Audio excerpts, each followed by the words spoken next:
And honestly, in the military, if it's not like a super crazy action-packed day, we should all be thankful because hopefully like the world's doing okay. Yep. But it's comforting knowing that if, crap did hit the fan, like I'm so confident in our military and our airmen and our soldiers and Marines and, sailor, like we're ready to go. And it's special, the people that I've gotten to work with. Yeah.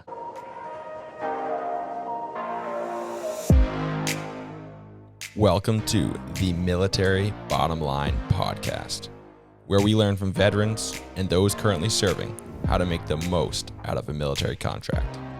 We're here to motivate, inspire, and help you leverage your service to positively impact you professionally, personally, and financially during your military career and beyond.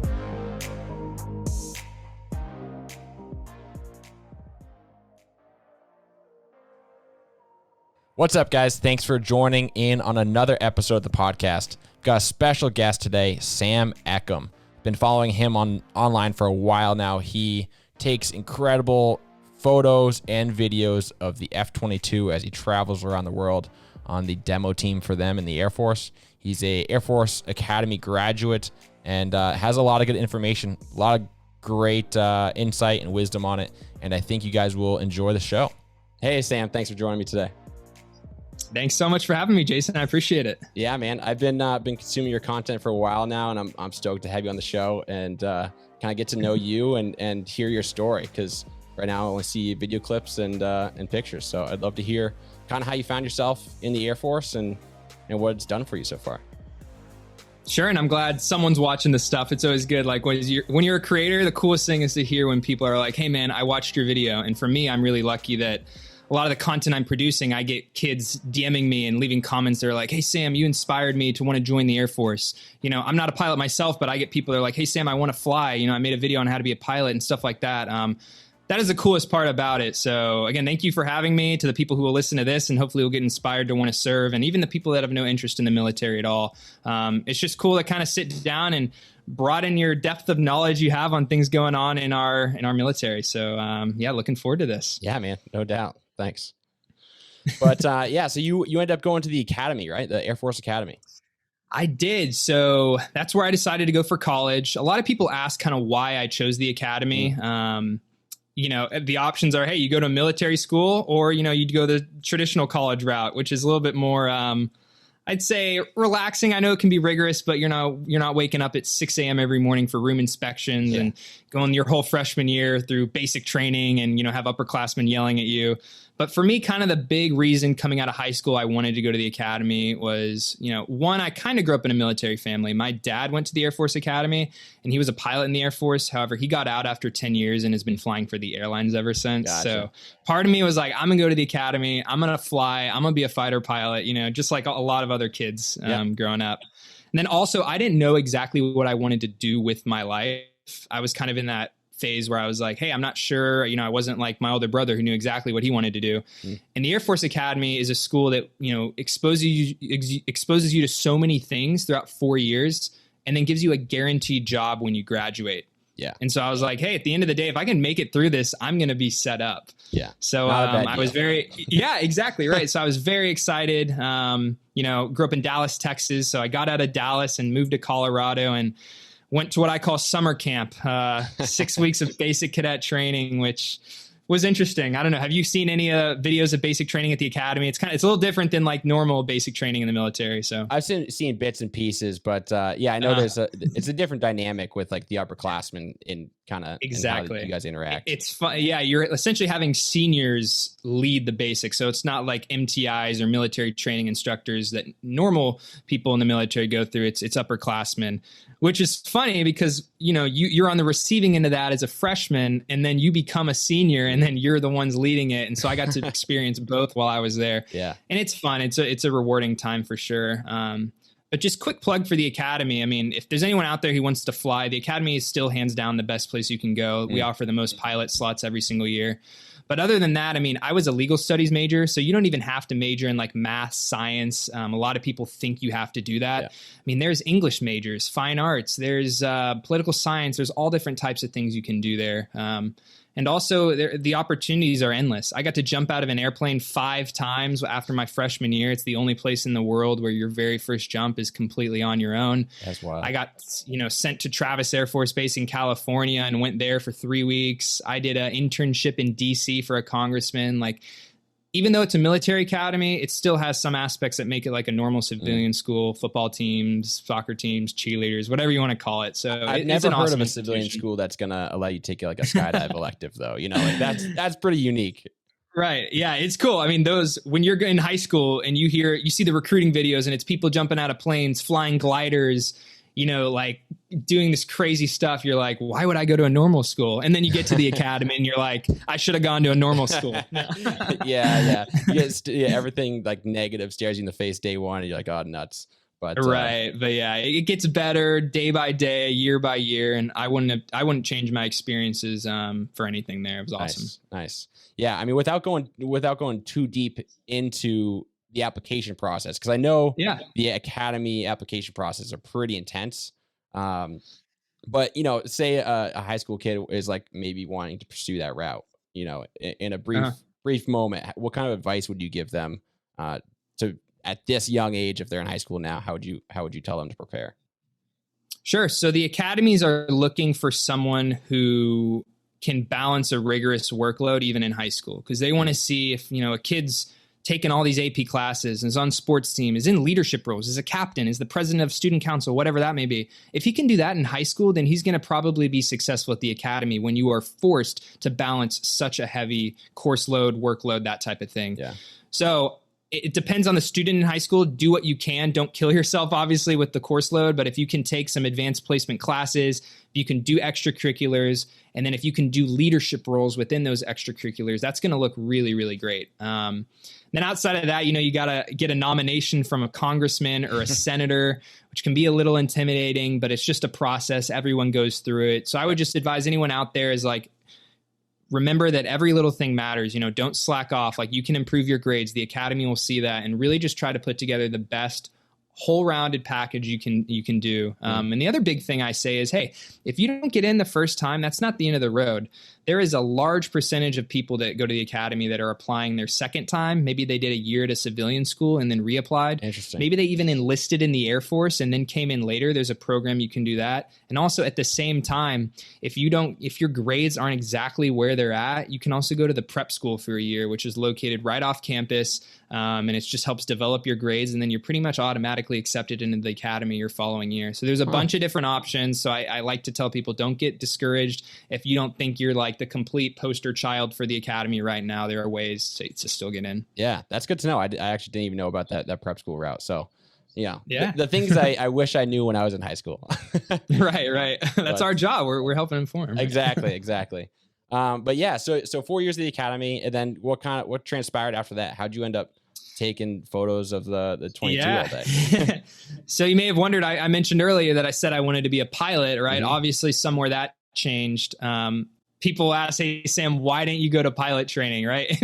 And my answer to that is, it wasn't like that I didn't think it's still awesome. It was just, for me, the academy is like a breeding ground for pilots. Like I don't know the exact percentage. It's a crazy number of pilot slots every year, like 500 a year. It's a lot of the class. And so I just kind of wanted to do something different, right? I mean, if I'm being honest, the time commitment scared me a little bit. Pilots owe essentially 12 years after they graduate from the academy. Yeah. If you don't go pilot, I only owe 5 years. So I just liked that flexibility of knowing, hey, if the Air Force isn't something I want to do for the rest of my career, I have that option a little bit more open. Yeah. But also, when I told you earlier, I went to Travis Air Force Base in California after my sophomore year. And that program is designed to give cadets at the academy that operational Air Force experience. And I'll preach, like I say it every time, like that helped me so much, because I interned there with the public affairs shop at Travis Air Force Base after my sophomore year.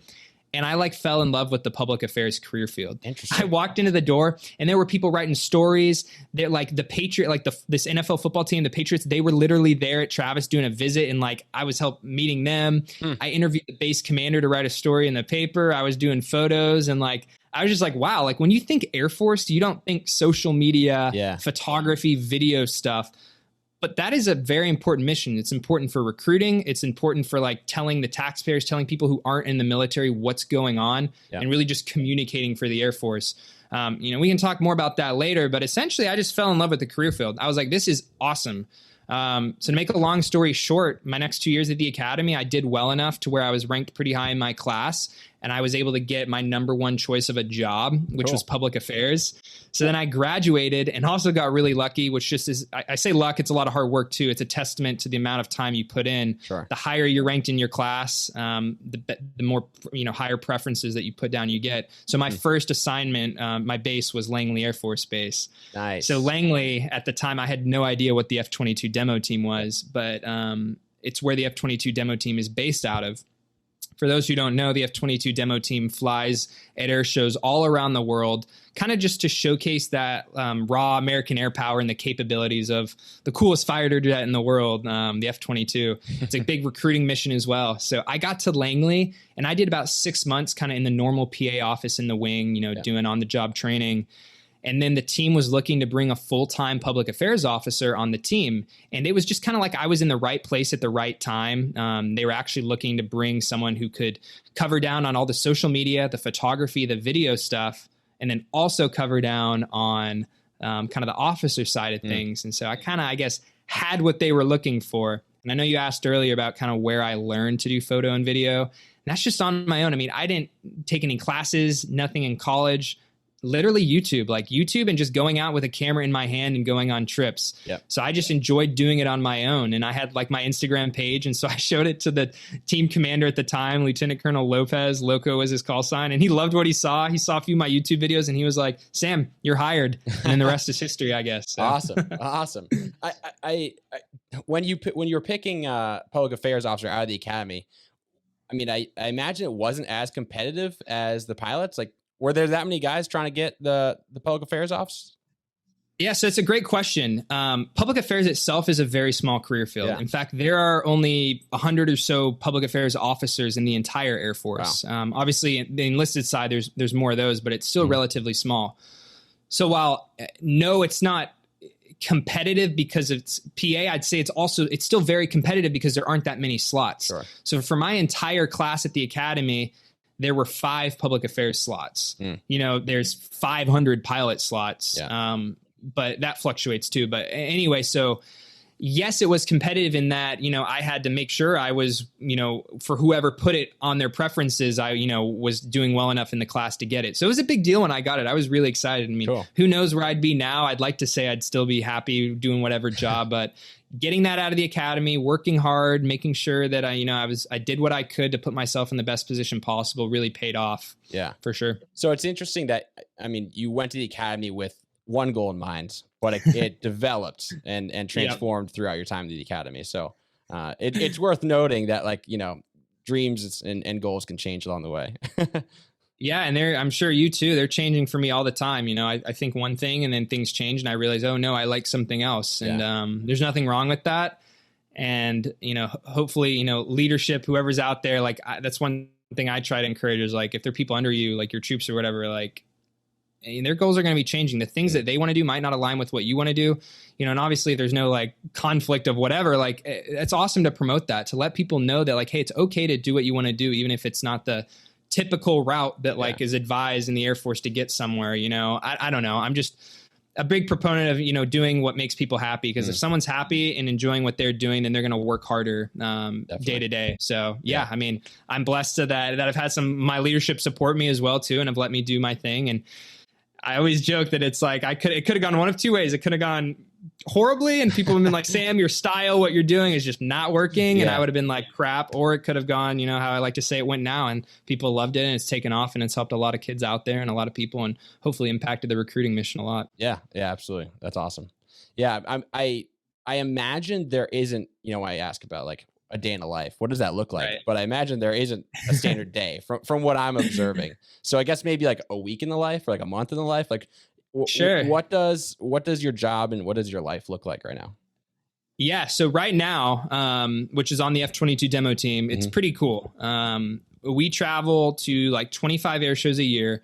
With COVID, it's been a little different this year, but I did a full season last year and we went everywhere from Singapore to Dubai to Alaska to all over, like pretty much every state in the US. But anyway, to answer your question, like when we're doing an air show week, which is a lot, I mean, I'm TDY like 200 something days a year, which is crazy. We'll fly into a show on Wednesday. The jets, the two F-22s will fly in on Thursday. So we go in a day early just to make sure we're there to catch the jets. So that's Thursday. And Thursday's a community outreach day. So that's a big part of my job also, outside of just doing social media, is I schedule all our recruiting events. So we'll go visit high schools, colleges, ROTCs, junior highs, hospitals, Boy Scouts, Civil Air Patrol, you name it.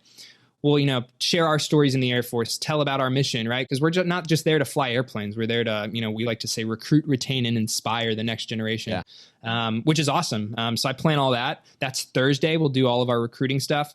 Friday's usually an air show practice day. So, we're flying a demo, I'm taking photos and videos, getting prepared. And then Saturday and Sunday is our air show days, and they're jam-packed days. It's hot. We're out there in our uniforms, telling the Air Force story, making sure the jet's good, doing the show, doing other events. Yeah. And then Monday we're launching the jets out again, right? Going to the next show.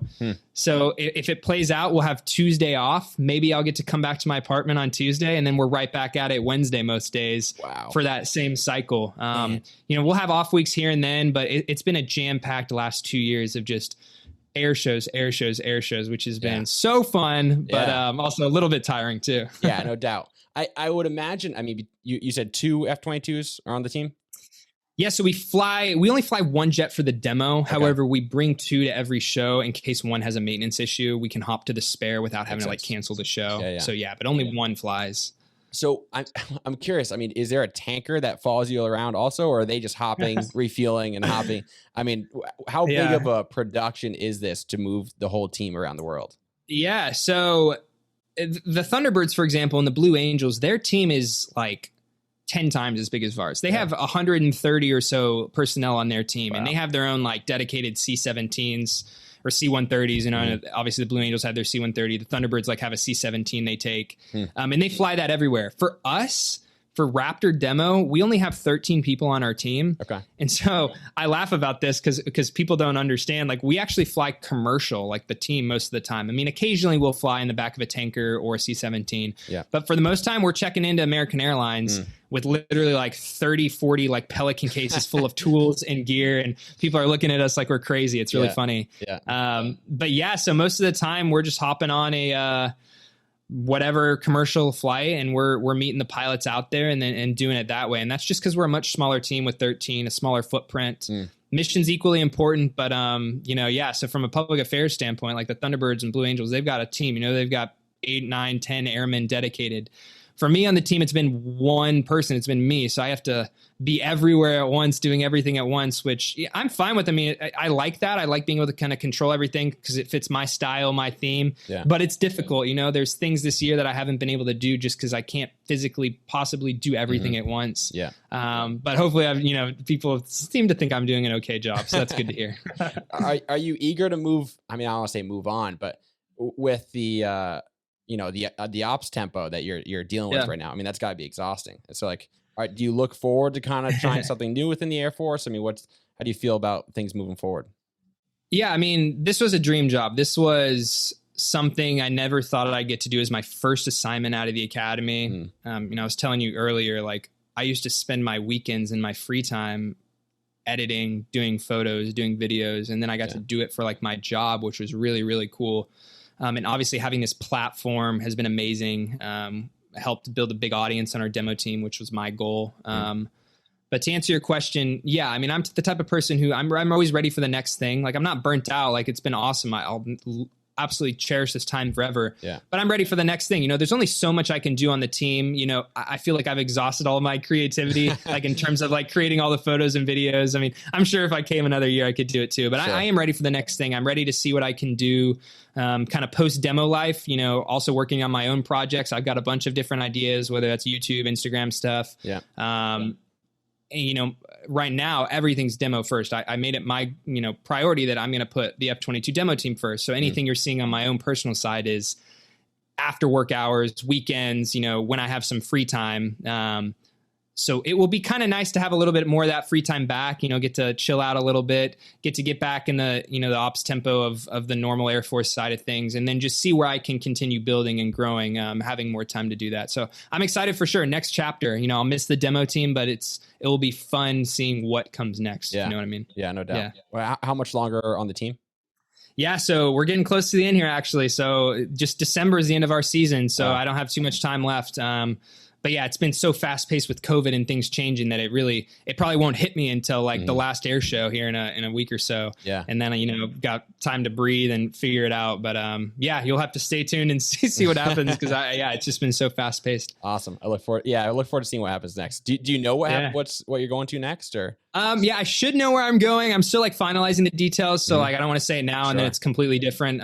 But yeah, I'll make a post on Instagram about it. But I'm excited regardless. So yeah, that's awesome. So obviously you've had, I see nothing but smiles. So obviously the Air Force has been good to you, but I wonder what are some of the highlight opportunities that you have taken advantage of and that somebody else could replicate if they wanted to, Sure. People will message me like, how do I get on the F-22 demo team? How do I do what you're doing? It's hard to answer that question because I don't think that it's hard, right? Because, I'm the only officer that's ever done this job. There's one of these positions in the Air Force. Yeah. Like you might not get this job realistically, but I'm confident like anywhere I would have gone, I feel like I would have made the most of it. Mm-hmm. And a lot of that just starts from one, having a positive attitude, and two, just working really hard. People notice that if you're there and you're working hard and you're not a pain to work with, people notice that and they'll give you opportunities. You'll start to make a name for yourself. Word of mouth travels on. I tell this story a few times. When I first got to Langley, before I was on the demo team, my job at PA was to give base tours, literally to sit in a bus and give tours to junior high kids and ROTCs and junior ROTCs, kids who didn't give a crap about the Air Force, but just wanted to go to the DFAC to get a cheeseburger or something. Right.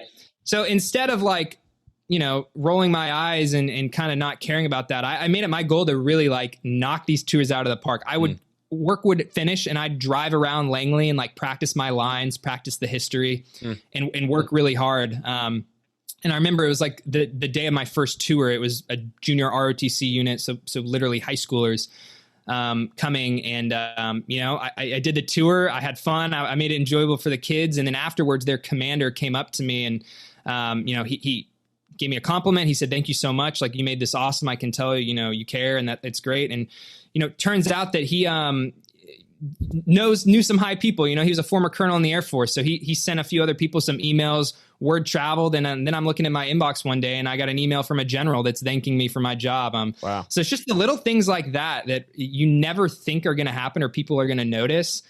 But that's what I try to live by is if I do every little thing, as best as I can be, then there's going to be nothing that will screw me over. And then there's going to be only opportunities for me to, get something that I wasn't expecting. So for people out there who are wondering, how you can do something like me or how you can have opportunities or how you can just, get all these things that you want to do, but aren't sure if they're going to be available exactly your route. I promise you they are. Just work with your leadership, work as hard as you can. And really the opportunities will be endless. Yeah, I think, that's definitely true. I think a lot of people if you're working hard, like you said, people notice. And so the more people that are, behind you and supporting you, the more opportunities are going to be available. So, it sounds like the commitment that a pilot had of 10 years was, a significant reason why you didn't pursue that. At this point in your career, do you look at that 10-year commitment with the same hesitation? It's funny. It's almost just knowing that you're locked in, makes you feel a certain way. Who knows? I might stay in for 20 years. I don't know. But knowing that I can't get out is kind of intimidating to me. And there are obviously tons of people who do whole careers in the Air Force, pilots who love their jobs. There's nothing against that. Yeah. Just like you asked me earlier about getting off the team, I kind of always do look forward to the next thing. I'm excited for the next opportunity. Part of me, I think eventually will, wonder what I can do on the outside, what opportunities are available. and I probably will end up getting out at some point just because I want to see what I can do there. You know, again, I feel like I've done a lot of great things in the Air Force, and I hope to continue doing great things in the Air Force. But at the same time, like I want to experience the other side too. Yeah. So yeah, I would say yes, that time commitment is still something that I probably would look at and be like, I don't know about that. But it's just a personal preference. Like if you want to be a fighter pilot, there are people who don't even think that time commitment is anything except like, okay, sure, sign me up. Where do I put my name? Because it doesn't matter if you're doing what you love. Who cares if no one thinks about the time commitment? And yes, I am doing what I love. So I haven't thought about my 5-year time commitment much now. It's just, you know, who knows? You know, who knows what opportunity will come up? And you know, that's the other thing I tell people. Like, there's kind of a stereotype in the Air Force sometimes that like if you say to your leadership like you want to get out, that you like think they'll kind of look at you, you know, ways or like, you know, treat you a different way and think you're not committed. You know, that's BS. I mean, if you have a good leader, they're not going to care about that. As long as you're doing a good job, they're going to support you. So if you want to come and sign your 4-year contract or enlist for 4 years, there's nothing wrong with that. Take your time, take advantage of the Air Force. The Air Force would take advantage of you. I promise you that. So there's nothing wrong with, you know, you working your ass off for them and then getting out, and moving on to the next thing. So yeah. I definitely, I think that's something people should be okay with doing. Yeah, absolutely. I know for me, like the first time I signed that initial four active, 4 reserves kind of thing, like it was like, man, you know, at 17, this is like your whole life, you know? But after that, every 4 years, every 6 years, it's just like, whatever. I mean, it's just what's next? What's next? That's good.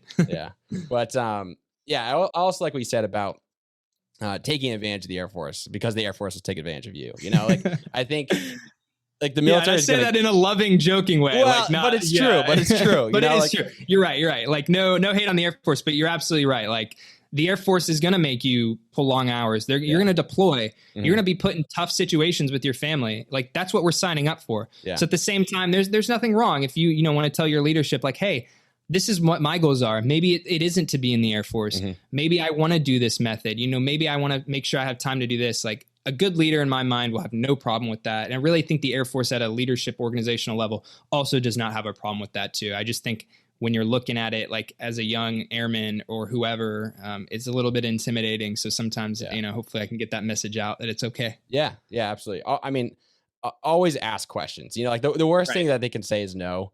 And I mean, if you have a goal, a dream that you're pursuing, don't let some like cranky leadership, you know, discourage you from asking, you know? Yeah, absolutely. If I just listened to the first no I've gotten, I would not be here right now. I would be sitting in a cubicle with nothing, you know, like, it's how you get, you know, from a no to yes, you know, and that's cool. I think that's something I have learned a lot too, is like, I get a lot of no's, and it's not because people don't like me or like my idea. It's just I ask for ridiculous things. But then I'll have to I find a way to present it in a way that makes sense. And a lot of time I'll rethink it, you know, figure out where I can make changes. But then what's cool is once you start to build a reputation for yourself, you know, now people kind of know the work I do, know what I'm doing. And, you know, it's a lot easier for me to do things, but it took a long time to get there. But that can be drastically improved if you just start from the get-go, build a good reputation, let people know you're reliable and credible. It makes really all the difference. Have you been surprised at like the flexibility within the Air Force and what it has actually allowed you to do? Yes. You know, sometimes, you know, I'm sitting here like, I wish there was even more flexibility. Like, of course. That's the one thing. That's the one thing about like, I just sit there and I smile thinking about the outside. It's like, you can really do anything you want. But there are rules in place in the Air Force for a reason, which I understand. But yeah, I mean, the flexibility is, it's been really cool to see, to know that like, even just a few years ago, and even when I just took over the team, kind of the mindset in the Air Force wasn't thinking about, you know, the millennial generation, the social media impact, like what we're doing here, you know, in 21st century with like media and videos and engagement. Like to me, the days of writing print stories or, you know, doing long form videos are over. And like what I really wanted to see change is like the Air Force recognize the importance of kind of the style that I like to do on Instagram and YouTube and that style stuff. and now they recognize that, that was one of my goals too, is like to help shift that Air Force mentality. So now I've gotten a few calls from people at the Pentagon, from people at, Secretary of the Air Force level who have been like Air Force recruiting level, who are like, Sam, like, I love what you're doing. Like, how are you doing this style? Like, how are you getting this engagement? And I love being able to share that. I love being able to tell them. And I love that they're interested enough to make that happen, because, I'm really passionate about the Air Force. I love it. It's done so much for me. And if I can, help give back that, that's really cool. Yeah. So, I mean, do you feel like you're not technically a recruiter, but do you feel like you're a recruiter? Yeah. I feel like you haven't people sign the contracts, but the Air Force likes to say we're all recruiters, to be clear. Okay. But no, I know what you're getting at. Yeah, I definitely feel like I'm an honorary recruiter. I mean, I'm not the type of recruiter who's like literally like going through the paperwork to sign people. Yeah. I mean, we've got, a whole command that deals with that, and they're awesome people. And like, I know sometimes they get a little bit of hate. But it's tough because like there's some locations like in Florida where it's like a revolving door. There are so many people that want to join the Air Force. Like the recruiters can't physically give all their time to every single kid. So a kid who might come in who needs a million waivers, or who might not have the grades or the right attitude, like, I feel like they're a lot of the people who are then writing the negative comments on Reddit or something about how recruiters suck. Every recruiter I've experienced has been amazing, incredible. And if there are a few sour, apples, whatever, like that's natural, but recruiters are incredible. And I think in my own way, I am a recruiter. I mean, like I said, I get literally hundreds of DMs like a day about a million Air Force questions. And I try to get to all of them, and I try to help. And it's just really cool. Like if I could, the coolest thing about what I'm doing is seeing that like my work has helped people join the Air Force, want to fly, want to serve, want to enlist, want to go to the academy, want to do ROTC or anything in the military. It's really special, I think. So yeah. I can speak to that. I it's funny because I tried to join the Air Force initially out of high school. But yeah, did you? It's like you said, like some places it's a revolving door, and I think the guy was just too busy. He ghosted me on one of our meetings, and then the Marines snatched me up. I'm like, dang it, man. Yeah. So see, that, and I've heard that story a lot too, and it's unfortunate. I think we're getting better, and I think recruiters are finding ways to like make that happen. Like I know Air Force wide, like they're really making an effort to make sure recruiters are invested. But yeah, I mean, I don't know. I'm glad hopefully it worked out for you. You're enjoying, you're not completely regretting your decision. No complaints. But I'm glad you wound up in a good spot and you're doing well on your own. Yeah, obviously we're talking a lot about Air Force because that's what I know best. But I mean, I've got friends in every branch, and it's equal in their own opportunity. Like it's amazing. I think the best thing you can do if you're a kid coming out of high school and aren't sure what you want to do, like give it a shot for 4 years. Like what's the worst that's going to happen? Yeah. If you hate it, well, you come out with a trade, a skill, an incredible resume, you're marketable, it's really like, it's going to be awesome. And if you love it, then great. You have amazing benefits and you can keep serving and have a steady income and make a career for yourself and whatever. So yeah, I mean, I think it's a great opportunity. I'm sure you'd agree. So. I'm a big advocate for it, but I'm not a recruiter either. So, I just try to show people opportunities and see if if they're interested, point them in the right direction. Well, that's good. You're a recruiter. Come on.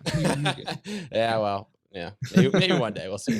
We'll see. So you're on the road a lot. I'm curious. You've gone a lot of places. Where has your favorite place been? Well, I mentioned earlier, we went to Dubai and Singapore. Like that was insane. Yeah. It's crazy because in Dubai, like they don't have like crappy hotels in Dubai. So like the Air Force, like had to put us in like this crazy, like nice hotel. Cause like literally there are no other hotels that aren't nice. Yeah. So we were there for an international air show, like flying. It was really cool. Singapore was awesome too. We were actually there in February. So it was like right when COVID was kicking off. So like we were in Singapore as like people were starting to wear masks and it was a little bit hectic. But that was the first time the F-22 had ever like flown during the air show there in Singapore, which is really cool to be a part of. And when you go international, it's like, it's really amazing to see how many people like internationals like love the Air Force, like the U.S. Air Force, like love the F-22, like treat us like we're all celebrities. Like it's awesome. Yeah. So that was really fun. But then, I mean, some of the funnest most fun locations that I've been to are the ones you wouldn't expect. Like we went to F.E. Warren, in Wyoming, in Cheyenne, Wyoming, like the middle of nowhere. And you might think like, why is that a cool location? But you go there and you have a town that really supports the military, that is so excited about the air show. That was a really special show because you might have seen in the news, several months back, kid, his name's Bridger Walker. He was the kid that got like attacked by a dog, like trying to save his sister. He went like viral, like all these celebrities. So this is a cool story about my job. I saw that on the news and I used, my Instagram, and I sent his family a DM, and I was like, hey, does Bridger like fighter jets? Because we're going to be in town and would love to bring him out to see the jet. And he responded that he absolutely loves fighter jets. They live right by the base and always watch the show every year from their roof.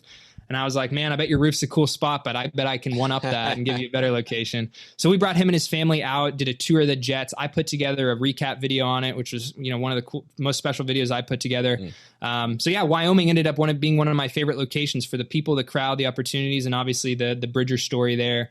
And that's happened in a bunch of different cities, small towns, middle of nowhere, Montana, Wyoming, wherever you want to call it. Yeah. But I mean, in and of itself, like Dubai is sick, like Singapore is dope. Like it's been fun. Yeah, that's awesome. Cause you're interacting with the people you actually go to that location. So I think that's not everybody can say that. And so I think that adds like uniqueness and value to each location you actually go to. So that's pretty cool. Absolutely. Yeah. But cool, man. To wrap it up, I like asking this question to give people an idea of like the good, the bad, and the ugly of the military or the Air Force specifically for you. Yeah. So what is like, on the spectrum of best day you had in the Air Force versus the worst day you had in the Air Force? Yeah. Jokingly, I could answer that and say when I got the opportunity to ride in a fighter jet, that was the best and worst day. It was cool. And then I was horribly sick and like thrown up everywhere. So that was a cool opportunity. Video, yep. Yeah, that was a funny video. But no, to get what you're asking at, like the best days I have in the Air Force is like I've mentioned earlier, it's when you're really seeing the work you're putting in, making an impact. So for people that are on the more operational side of things, who are flying, who are maintainers, who are weapons, ammunitions, infantry, intel, when you're working one of those career fields and you see like the actual impact of what you're doing, whether that's a debrief, a mission, you watch the news and you're like, oh crap, like that was my unit who did that. Like that is really, really cool. I talk to our maintenance team a lot, the ones who like the crew chiefs who launch out the pilots, and they love when they get to like work on a jet all day. Like it's hot, tiring, they don't love that part, but then seeing the pilot take off, like complete the mission, come back, and like there's no more bombs underneath the plane. And they're like, oh crap, like that's pretty cool. And that applies to every single career field, maybe some more than others, but when you really see the impact of what you're doing, that's like the best days. Yeah. And then the worst days, it's the flip side of that. It's where you think that you're not doing it, having an impact. Like I know in PA, when I first joined, I was like, man, like, am I really doing anything? Like, I'm just like writing stories and like giving tours of the base. Like, what did I go through 4 years at the academy for this? Yeah. But what I'll say to that is like, one, like everything's important. And two, that doesn't last forever. Like I wasn't going to be doing base tours for an entire assignment. That was just me learning my way. Right. So when you get right in, especially to all the new people, enlistees, officers, whoever, like you're going to be fired up. You're going to want to change the world in a second. Like just take a breath, be a sponge, soak up all the knowledge. And I promise your time will come. But yeah, there can be some long days when you're kind of trying to figure out your purpose and like what you're doing, but it's there, I promise. And honestly, in the military, if it's not like a super crazy action-packed day, we should all be thankful because hopefully like the world's doing okay. Yep. But it's comforting knowing that if, crap did hit the fan, like I'm so confident in our military and our airmen and our soldiers and Marines and, sailor, like we're ready to go. And it's special, the people that I've gotten to work with. Yeah.